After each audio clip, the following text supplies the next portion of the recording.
오늘은 2014년 마지막 주입니다. 제가 오늘 본문의 말씀 준비하면서 저는 개인적으로 지난 한 해를 한번 돌아보았습니다. 1월부터 12월까지 정말 수많은 일들이 있었고 또 많은 변화들이 있었습니다. 좋았던 기억도 있고 또 창피했던 순간도 있고 화끈거렸던 순간도 있고 또 너무 이렇게 행복했던 순간도 있었습니다. 그러나 이 한 해를 모두 보내고 정리하면서 이 한 해를 뒤돌아보니 이 한 해도 역시 임마누엘이었습니다. 임마누엘이란 하나님이 우리와 함께 하시다라는 뜻입니다. 올 한 해 하나님이 저와 함께 하셨습니다. 창피한 순간에도 힘든 순간에도 그리고 위기의 순간에도 즐거웠던 순간에도 하나님은 늘 저와 함께 하셨습니다. 저의 모든 일을 선하게 인도하셨습니다. 그리고 이 하나님이 여러분과도 함께 하셨습니다. 하나님이 올 한 해 여러분의 필요를 채워주셨습니다. 그리고 앞으로도 채워주실 줄 믿습니다. 그래서 우리 한번 고백하겠습니다. 하나님이 나와 함께 하셨습니다. 하나님이 나와 함께 하셨습니다. 아멘. 예, 우리 앞뒤 좌우로 인사하겠습니다. 하나님이 집사님과 함께 하셨습니다. 하나님이 집사님과 함께 하셨습니다. 감사합니다. 이제 오늘 본문에서도 하나님께서 다윗과 함께 하셨다 하는 말씀이 기록되어 있습니다. 하나님께서 다윗과 함께 하셨습니다. 하나님께서 다윗을 이끌어 가십니다. 그러나 문제는 그렇다고 해서 다윗의 삶이 나아졌느냐 그런 것이 아니죠. 다윗은 지금 여전히 도망자입니다. 하나님께서 분명 다윗과 함께 하시고 하나님께서 다윗의 필요를 채워주고 있는데 여전히 다윗은 도망자입니다. 그래서 여러분 2절 말씀을 우리 한번 보시면 다윗과 함께한 사람들이 무려 400여 명 가량 됩니다. 먹을 것, 마실 것, 그리고 쉴 것을 고민해야 하는 다윗입니다. 그런데 이 다윗에게 부모 형제와 그리고 400여 명의 사람들이 찾아왔습니다.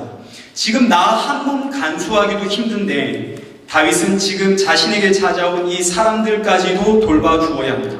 그래서 다윗은 3절에서 모압 왕을 찾아가게 됩니다. 자신에게 찾아온 부모 형제와 이 400여 명의 사람들을 먹이기 위해서입니다. 그런데 이해하기 힘든 상황이 벌어집니다. 어느 날 이 모압 땅으로 하나님의 선지자가 다윗을 찾아오는 거죠. 5절 말씀입니다. 있군요. 우리 5절 말씀을 보시면 선지자 갓이 다윗에게 이르되 너는 이 요새에 있지 말고 떠나 유다 땅으로 돌아가라. 하나님께서 지금 다윗을 향해서 모압 땅, 이 요새에 있지 말고 유다 땅으로 돌아가라 라고 말씀하십니다. 지금 다윗이 있는 곳은 요새입니다. 요새, 안전한 곳이란 뜻이죠. 안전한 곳입니다. 위험이 없습니다. 그런데 하나님은 지금 다윗에게 이 모압 땅, 이 요새에서 떠나서 저 유다 땅으로 돌아가라 하십니다. 그럼 여러분 유다 땅은 어떤 땅인가요? 유다 땅은 지금 사울 왕이 통치하고 있는 사울 왕의 영역입니다. 사울 왕은 지금 다윗을 죽이기 위해서 혈안이 되어 있습니다. 지금 사울 왕의 주적은 다윗입니다. 다윗이 유다 땅으로 돌아가면 고난이 시작됩니다. 생명의 위협을 느껴야 하고 또다시 도망 다녀야 됩니다. 먹을 것, 마실 것, 쉴 곳을 걱정해야 됩니다. 하루하루가 사람들 때문에 불안하게 됩니다. 눈치를 봐야 합니다. 아니 지금 다윗은 요새 안에서 지금 잘 살고 있지 않습니까? 그런데 하나님은 다윗에게 유다 땅으로 돌아가라 하십니다. 고난의 땅이고 시련의 땅인데요. 왜 돌아가라 하실까요? 왜 하나님은 대체 다윗에게 유다 땅으로 돌아가라 하실까요? 근데 더 놀라운 사실은 다윗이 두말하지 않고 돌아가게 됩니다. 그 말이 떨어지자마자 다윗은 돌아갑니다. 아무런 대책도 없는데요. 다윗의 순종을 본받아야지라고 우리는 말하지만 그러나 어떻게 다윗이 이렇게 순종할 수 있었을까 고민하게 됩니다. 대체 무엇이 다윗으로 하여금 이런 순종을 하게끔 했을까? 그리고 하나님은 대체 왜 다윗에게 돌아가라 하셨을까? 만약 하나님께서 다윗의 순종을 보고 싶었다면 하나님 정말 너무하신 것 아닌가요? 다윗은 지금 안전한 곳에 살고 있잖아요. 안전한 곳에서 다윗이 딴짓하고 있습니까? 아니요. 신앙을 지키며 살아가고 있습니다. 그런데 아무리 생각해도 하나님 너무하신 것 아닌가요? 대체 왜 이러시나요? 대체 왜 하나님은 원수가 기다리고 있는 유다 땅, 저 고난의 땅으로 돌아가라 하실까요? 설마 하나님은 성도가 좀 편하게 사는 것, 편하게 신앙생활하는 것, 그거 보기 싫은 걸까요? 그럴 리가 있겠습니까? 하나님은 누구보다 성도가 복된 삶을 살길 원하시는데요. 그럼 혹시 하나님은 성도가 고난 중에 부르짖고 고난 중에 하나님을 찾는 것, 이걸 좋아하실까요? 아니요. 하나님은 성도가 고난 중에 하나님을 찾는 것보다 기쁨과 감사와 행복한 가운데서 하나님을 찾고 부르짖는 것 더 좋아하십니다. 그러면 혹시 성도가 고난의 자리에서 진정 하나님을 찾기 때문일까요? 아닙니다. 성도는 고난의 자리에서만 하나님을 찾는 게 아닙니다. 물론 고난의 자리에서 더 절실하게 하나님께 매달릴 수는 있겠죠. 그러나 고난의 자리에서만 성도가 하나님 찾는 것 아니죠. 기쁨과 감사와 즐겁고 행복한 자리에서도 성도는 하나님을 찾습니다. 그러면 혹시 고난의 자리에서 하나님이 우리를 훈련시키시려고 우리를 보내시는 걸까요? 이것도 아닙니다.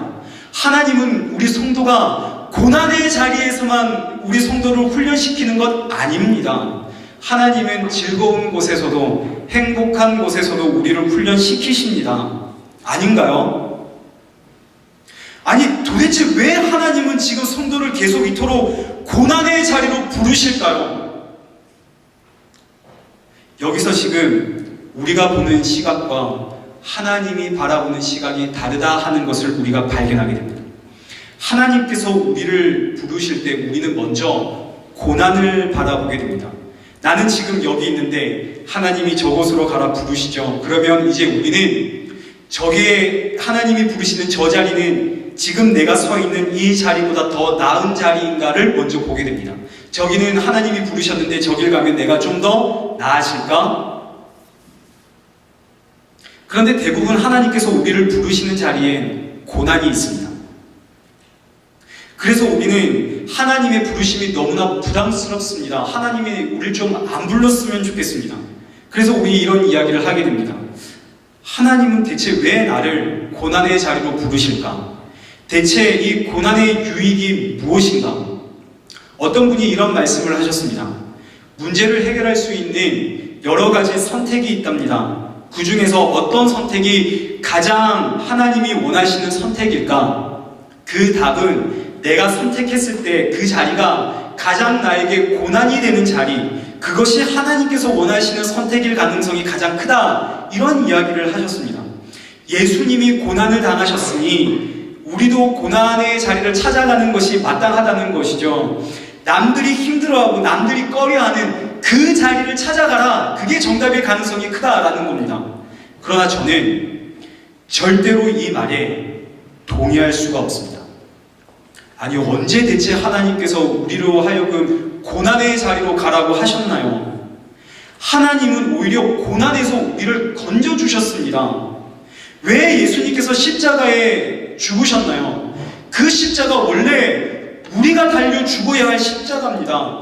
예수님 왜 채찍에 맞으셨나요? 그 채찍 원래 우리가 맞아야 할 채찍입니다. 그런데 하나님께서 우리가 고난당하지 말라고 나 대신에 예수님께서 채찍에 맞으셨고 내가 짊어져야 할 고난 십자가 그거 예수님께서 나 대신에 짊어지셨다고요. 나 대신에 고난을 지셨습니다. 그런데 예수님도 고난당했다고 우리도 고난당해야 된다고 한다면 이게 대체 무슨 말인가요? 예수님께서 나를 따르려거든 너의 십자가 짊어지고 나를 따라라 이 말씀 가지고 우리도 십자가 지고 예수님 따라야 된다고 우리도 고난을 져야 된다고 여러분 이건 말씀에 대한 심각한 오해입니다. 십자가를 지고 예수님 따라라는 이 말씀은 예수 그리스도의 그 십자가 위에 살아라는 말씀입니다. 하나님의 시선은 고난에 있는 것이 아니죠. 우리의 시선은 계속 고난에 갑니다. 고난을 당해야만 마치 우리의 마음이 편해지고 그게 하나님의 뜻인 것 같죠? 천만에요. 그렇지 않습니다. 하나님은 우리를 고난에서 건져주셨다고요. 하나님의 관심은 고난에 있는 것이 아닙니다. 하나님의 관심은 자리에 있습니다. 땅이라는 뜻입니다. 자리. 지금 네가 서 있는 그 자리가 어떤 자리냐? 너는 지금 어디에 서 있느냐? 너는 지금 누구와 함께하고 있느냐? 이것이 하나님의 관심입니다. 고난이 아니라고요.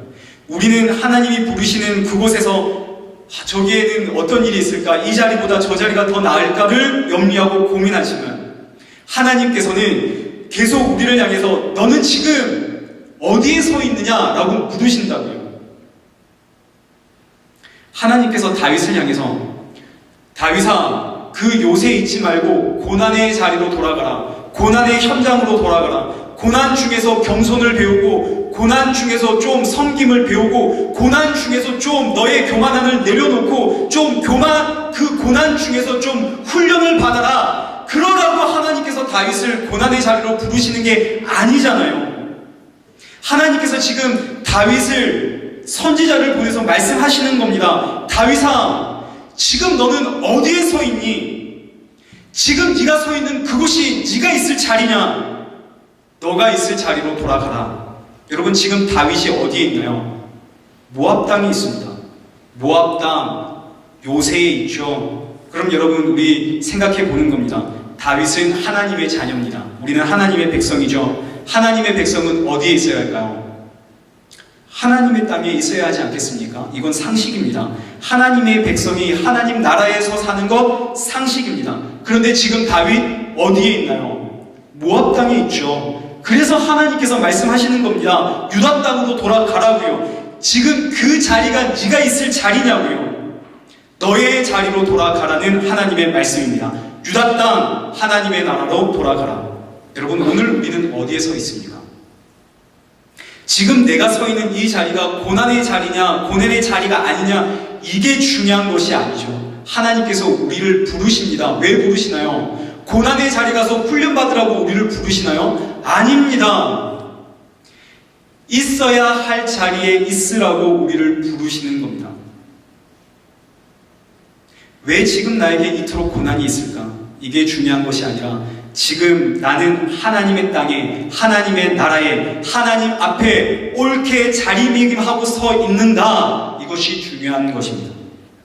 지금 다윗이 선 곳은 하나님의 땅이 아닙니다. 그래서 하나님이 부르십니다. 유다 땅으로 돌아오라고요. 모압 땅에 살고 있던 다윗은 이 말씀을 아주 명확하게 이해했습니다. 그래서 다윗은 두말하지 않고 돌아옵니다. 고난이 중요한 것이 아니라 지금 내가 있어야 할 자리에 있는가, 이것이 중요하구나 하는 사실을 명확하게 이해했기 때문입니다. 그곳에 다윗의 원수가 살고 있습니다. 그곳으로 돌아가면 다윗의 원수가 다윗의 생명을 빼앗아가려고 할 겁니다.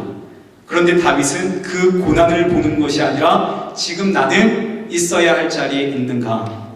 그래서 다윗이 시를 한 편 쓰게 됩니다. 제가 그 시를 한번 읽어보겠습니다.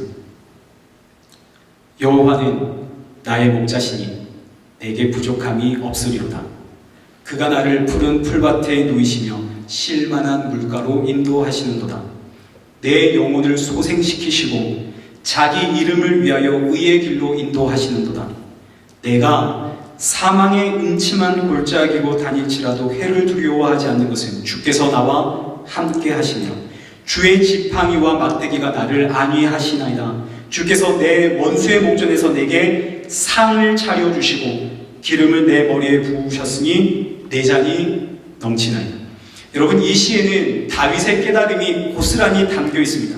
다윗이 깨달은 것은 이런 겁니다. 첫째, 내가 있어야 하는 자리는 하나님의 땅입니다. 그런데 그 땅에 가면 원수가 나를 죽이려고 합니다. 그 땅에 가면 고난을 당해야 됩니다. 그러나 나는 그 땅에 가야 합니다. 왜냐하면 그 땅에 가야만 여호와께서 나의 목자가 되어주시기 때문입니다. 그 땅으로 가야만 여호와께서, 나의 목자이신 여호와께서 나를 푸른 풀밭과 쉴만한 물가로 인도하시기 때문입니다. 둘째, 나는 하나님의 땅에 가야만 합니다. 그 그 땅에 가야만 내 영혼이 소생하기 때문입니다. 살아나기 때문입니다. 그 땅에 가야만 전능하신 하나님이 당신의 이름을 위하여 나를 의의 길로 인도하시기 때문입니다. 셋째, 그래서 다윗은 하나님의 땅으로 돌아갔습니다. 그 땅엔 원수가 기다리고 있습니다. 사망의 음침한 골짜기입니다. 그러나 다윗은 두려워하지 않습니다. 왜냐하면 임마누엘, 주께서 나와 함께 하시기 때문입니다. 하나님의 지팡이와 막대기가 나를 보호하시기 때문입니다. 심지어 주께서 원수의 목전 앞에서 나에게 상을 차려주신답니다. 그래서 다윗이 고백합니다. 주여, 내 잔이 넘치나이다. 그렇다면 이제 우리는 봐야 합니다. 하나님께서 다윗에게 다윗아 유다 땅으로 돌아가라 하신 것은 다윗에게 고난 주려고, 고난 중에 다윗을 훈련시키려고 보내시는 것이 아닙니다. 단순히 다윗에게 네가 내 말에 순종하나 순종하지 않느냐 내가 그거 보겠다가 아닙니다. 하나님께서 다윗에게 복 주시려고 돌아가라 하신 거죠. 내가 너의 목자가 되길 원한다. 내가 원수의 목전에서 너에게 상을 차려주고 싶구나. 복 주려고 다윗을 돌아가라 하신 겁니다. 그리고 다윗은 이 하나님의 말씀을 명확하게 이해했습니다. 하나님과 심정이 통한 것이죠. 그래서 다윗은 저 땅에 고난이 있다는 것을 보는 것이 아니라 저 땅에 가야만 내 영혼이 살아나고 저 땅에 가야만 하나님께서 자신의 이름을 위해 나를 의의 길로 인도하시고 내가 저 땅에 가야만 하나님께서 나를 지팡이와 막대기로 지켜주신다 하는 것을 깨달았기 때문입니다. 그래서 다윗은 두말하지 않고 그 즉시로 바로 유다 땅을 향해 떠나게 됩니다. 안전하다 생각했던 이 요새는 더 이상 안전한 곳이 아닙니다. 나에게 있어서 정말 안전한 곳은 하나님의 품, 하나님의 땅이기. 여러분, 이 동일한 메시지가 아브라함에게도 있습니다. 어느 날 하나님께서 아브라함에게 이삭을 번제로 바쳐라 부르죠. 하나님께서 왜 아브라함에게 하나밖에 없는 아들을, 100세에 낳은 아들을 번제로 달라고 하셨을까요? 하나님께서 단순히 순종을 보기 원하신 거라면 하나님 정말 너무하신 겁니다. 다윗에게 순종 시험하시려고 그런 일을 하신다고요? 여러분, 그렇지 않습니다. 아브라함은 하나님의 마음을 정확하게 이해했습니다. 그래서 히브리서 11장 17절 말씀 그 이하를 한번 보시죠. 아브라함은 시험을 받을 때에 믿음으로 이삭을 드렸으니 그는 약속들을 받은 자로 돼 그 외아들을 드렸느니라. 그에게 이미 말씀하시기를 너의 자손이라 칭할 자는 이삭으로 말미암으리라 하셨으니 그가 하나님이 능히 이삭을 죽은 자 가운데서 다시 살리실 줄로 생각한지라. 비유컨대 그를 죽은 자 가운데서 도로 받은 것이니라. 아멘. 여러분 보시죠. 지금 하나님은 단순히 아브라함에게 나는 너에게 순종을 원한다, 순종할래 라고 말하신 것이 아닙니다. 하나님께서 지금 아브라함에게 물으시는 겁니다. 아브라함아, 내가 누군지 아느냐? 지금 너는 누구와 함께하고 있는지 아느냐? 아브라함은 정확하게 대답했습니다. 예, 저는 분명히 확실하게 알고 있습니다. 저와 함께 하시는 하나님은 죽은 자를 능히 살리시는 생명의 창조주 하나님이십니다 라고 고백을 했습니다. 똑같죠. 하나님께서 지금 다윗에게 묻는 겁니다. 다윗아, 너는 지금 어디에 서 있느냐? 다윗아, 지금 너는 너와 함께하고 있는 하나님이 누구인지 아느냐? 다윗이 즉시로 깨달은 겁니다. 아, 주님 죄송합니다. 제가 하나님의 땅에서 살겠습니다. 저 나와 함께 하시는 하나님은 전능하신 하나님이십니다. 이 하나님께서 오늘 우리에게 똑같이 말씀하십니다. 유다 땅으로 돌아가라고요. 달리 표현하면 너는 지금 어디에 서 있느냐? 이제 이 질문이 우리에게 두 가지의 의미로 다가오게 됩니다. 첫째는 육적인 의미로 다가오고 둘째는 영적인 의미로 우리에게 다가옵니다. 먼저 육적인 의미로, 여러분 오늘 우리는 어디에 서 있어야 하겠습니까? 우리가 설 곳은 어디입니까? 우리는 하나님의 땅에 서야 되죠. 어디가 하나님의 땅인가요? 구약은 땅에 대한 이야기입니다. 하나님께서 태초에 땅을 만드셨죠. 그런데 그 땅이 죄로 오염되고 말았습니다. 하나님께서 이스라엘이라고 하는 특별한 땅을 만드셨습니다. 하나님의 백성들은 다 그 땅에 살아가길 원하셨습니다. 신약 시대가 되었습니다. 이 땅은 교회로 바뀌게 되었습니다. 그래서 초대교회는 그 모진 박해 속에서도 교회를 떠나지 않습니다. 왜냐하면 교회는 하나님의 나라거든요. 초대교회는 핍박을 피해 도망가는 자리자리마다 가장 먼저 교회부터 지었습니다. 왜냐하면 교회는 하나님의 나라이기 때문입니다. 교회 안에 구원이 있고 교회 안에서 우리의 영혼이 살아나고 교회를 통해서 하나님의 보호하심과 인도하심이 있고 교회 안에서 하나님은 하나님의 명예를 위해서 하나님의 이름을 위해서 성도를 지키시고 인도하시고 보호하시기 때문입니다. 교회 안에서 하나님은 성도에게 복 주시기 때문입니다. 근데 오늘 계속 이상한 가르침들이 생기기 시작합니다. 교회를 떠나도 구원이 있다 그럽니다. 하나님은 교회 안에만 계시는 것이 아니다 그럽니다. 하나님은 우리의 모든 형편과 상황을 아시기 때문에 어디서든 예배드릴 수 있다 그럽니다. 그래서 점점 주일 성수에 대한 개념이 희박해져 갑니다. 바쁘면 교회 안 가도 하나님이 다 이해해 주실 것처럼 생각하고 이해를 합니다. 근데 여러분 그렇지 않습니다. 절대로 그렇지 않습니다. 물론 하나님은 교회에만 계시는 것 아니죠. 하나님은 온 우주에 계십니다. 물론 하나님은 우리의 모든 상황과 형편 말하지 않아도 아십니다. 그러나 그렇기 때문에 하나님은 우리에게 말씀하십니다. 그렇기에 지금 너는 서 있어야 할 자리에 서 있어야 된다고요. 성도는 교회를 떠나서는 안 됩니다. 바쁠 때에 내가 있어야 할 자리를 기억하고 돌아오는 것, 그것이 복입니다. 왜냐하면 그곳에서 내 영혼이 살아나기 때문입니다. 그곳에서 하나님의 이끄심과 인도하심이 있다고요.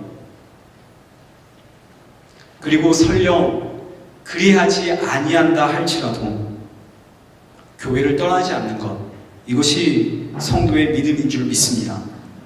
복 주시길 원하시는 하나님은 계속 묻습니다. 너는 지금 어디에 서 있느냐고요.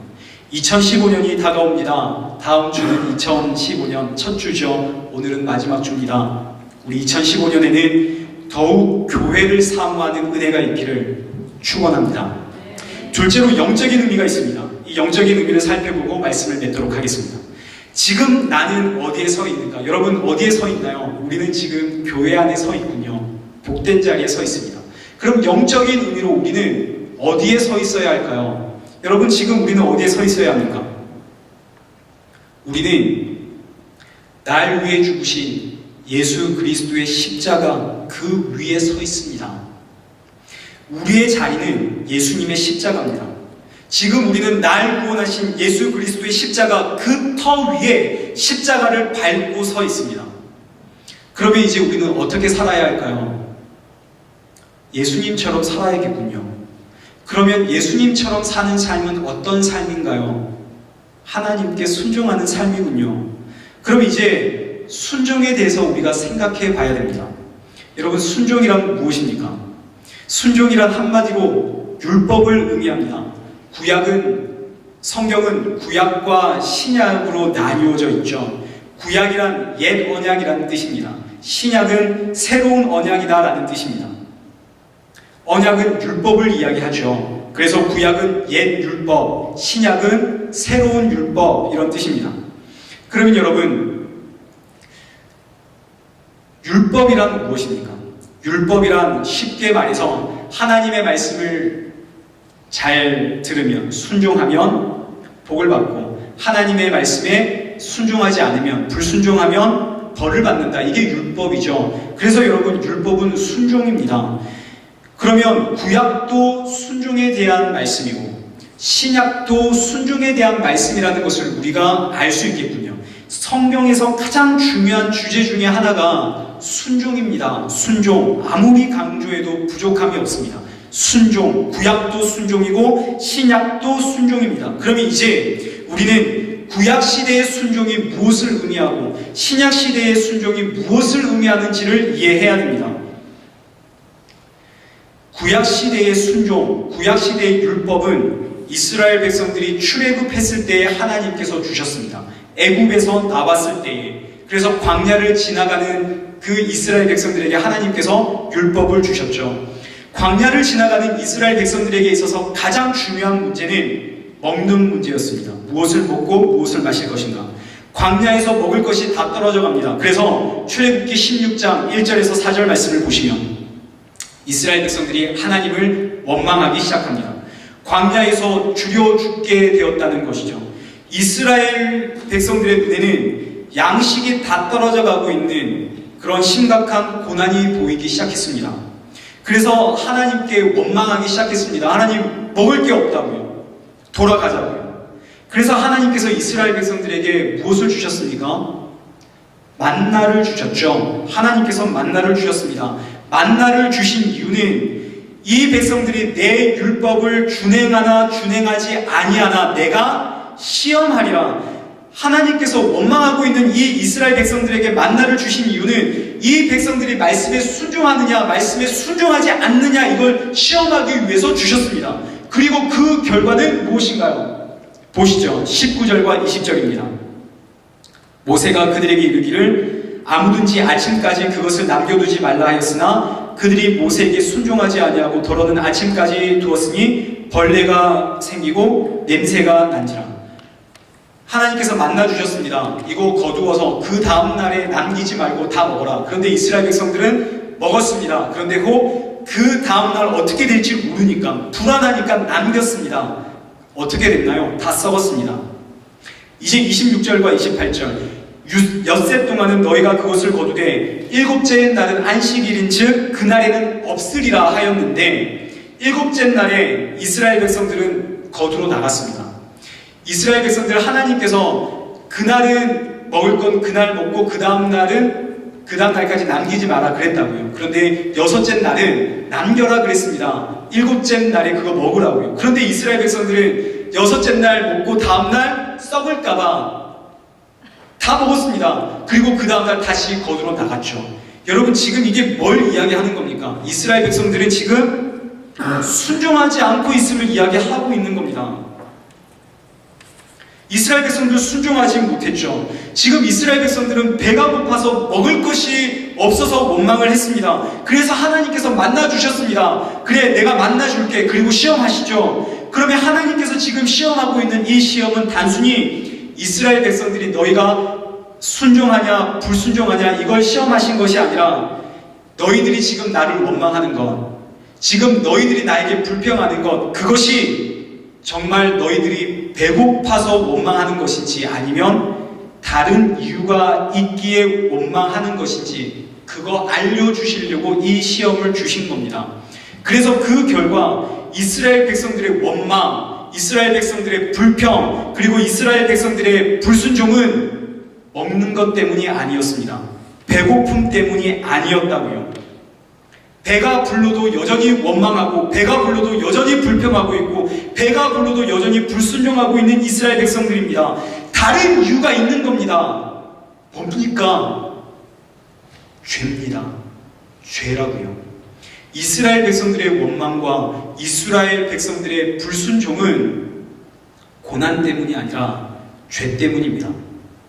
따라서 구약은 사람이 하나님을 원망하고 사람이 하나님께 불순종하는 이유는 죄 때문이다 하는 것을 알려주는 말씀이 구약입니다. 구약은 사람은 죄로 인해서 절대로 하나님께 순종할 수 없다 하는 것을 기록하고 있는 것이 구약입니다. 죄의 문제를 해결하지 못하면 사람은 절대로 하나님 앞에 순종할 수 없습니다. 아무리 순종하고 싶어도 사람은 순종할 수가 없습니다. 왜요? 죄 때문이요. 단순히 하나님이 가라 한다고 가고 하나님이 서라 한다고 서고 여러분 이것이 순종이 아닙니다. 여러분 이스라엘 백성들 보시죠. 하나님께서 광야에서 가라 하면 갑니다. 하나님께서 서라 하면 선다고요. 하나님께서 달라 하면 줍니다. 그런데 하나님께서 이스라엘 백성들에게 이 백성들은 불순종하는 백성들이다 라고 이야기합니다. 왜요?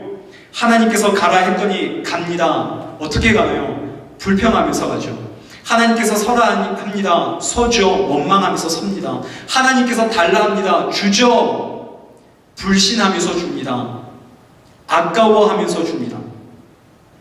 사람은 하나님께 순종하지 못합니다. 왜요? 죄 때문이요. 그래서 구원받을 수가 없습니다. 이것이 구약의 가르침입니다. 그래서 하나님이 하나님의 독생자 아들 성자 하나님께 말씀하셨습니다. 가서 저 문제를 해결할 수 있겠느냐고요. 성자 하나님께서 흔쾌히 응답하셨습니다. 예, 제가 해결하고 오겠습니다. 그렇게 예수님께서 이 땅에 오셨습니다. 사람이 해결하지 못하니 하나님께서 직접 해결하기 위해 이 땅에 오셨습니다.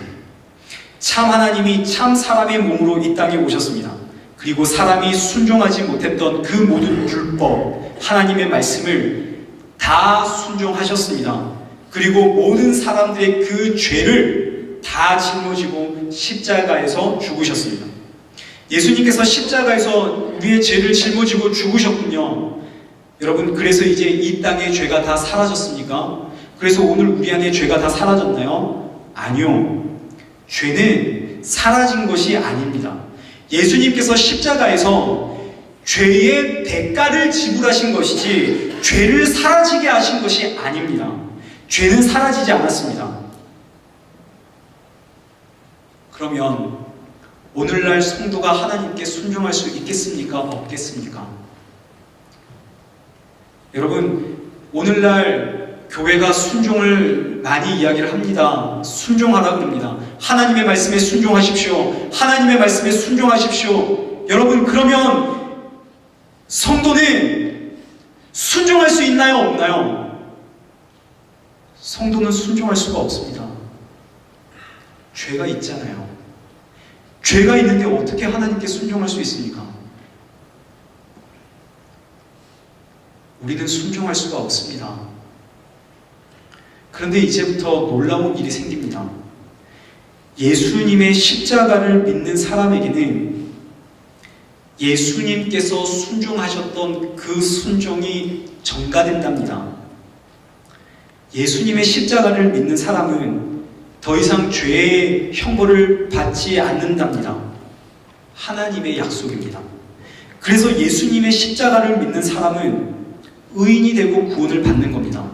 순종의 사람이 되는 겁니다. 실제로 우리가 순종의 사람입니까? 아니요. 무슨 소리요? 우리는 여전히 죄인입니다.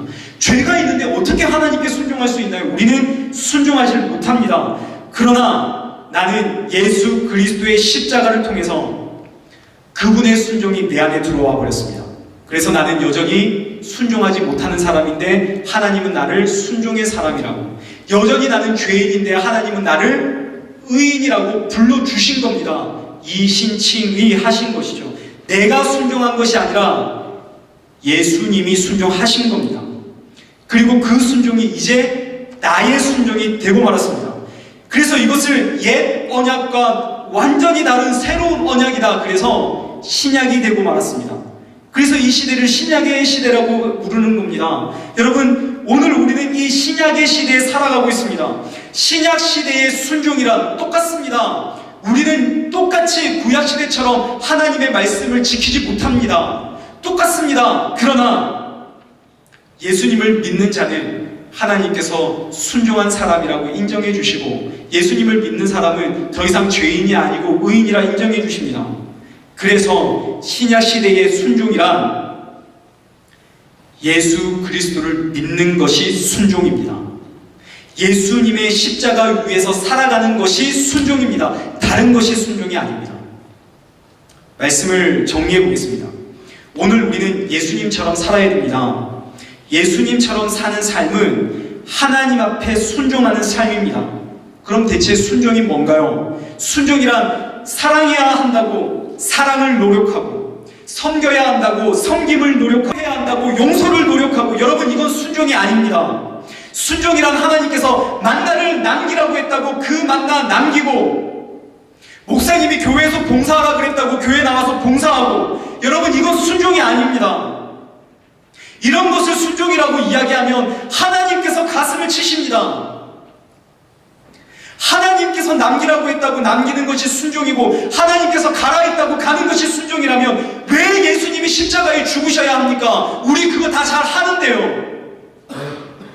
하나님께서 유다 땅으로 다윗에게 너 유다 땅으로 돌아가라 하셨습니다. 그래서 다윗이 유다 땅으로 돌아갔는데 이게 순종이라 그러면 왜 예수님이 십자가에 달려 죽어야 합니까? 죽을 이유가 하나도 없습니다. 우리 순종 다 한다고요. 여러분, 오늘 말씀 명확하게 이해하셔야 됩니다. 우리는 순종하지 못하는 죄인입니다. 죄로 인해 순종할 수가 없습니다. 그래서 순종이란 날 위해 하나님께 순종하셨고 날 위해 십자가에서 죄의 대가를 짊어지신 예수 그리스도를 믿는 것이 순종입니다. 그 십자가를 묵상하며 그 십자가 위에 살아가는 것이 순종입니다.